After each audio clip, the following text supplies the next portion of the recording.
Hey everybody, it's Evan with the Grainiacs. Hey, I just got done making some potato sausage. Gonna run you through the how-tos and the what is it.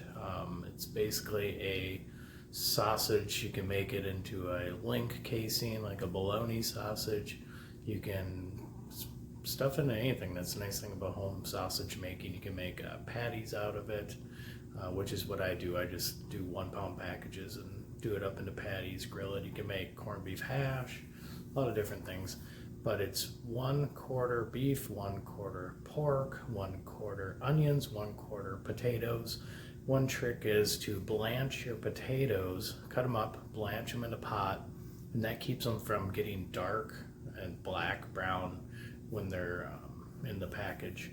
Sometimes even if you freeze them, they brown up a little bit, so it looks kind of nasty when you cook it, and that's why I cook my potatoes really quick, just for a few minutes. You want to keep them kind of firm. Onions you keep raw, but you grind them all. I did a bigger plate on my onions and my potatoes. I went to a smaller plate when I went for my meat, and then I mixed it all up, and that's pretty much it. And the seasonings I put in. So enjoy the video, like, subscribe, hit the notifications bell, ding, ding. Appreciate you watching the videos. Hopefully make some more soon.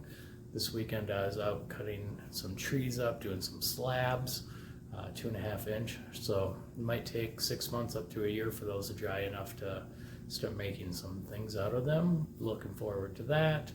The books behind me are what I've been using for my sausage making recipes for the most part, so if you want to look those up. I don't get any money and don't monetize off of the sales of them, but they've helped me out, so hopefully they can help you out. Talk to you later. Thanks for watching.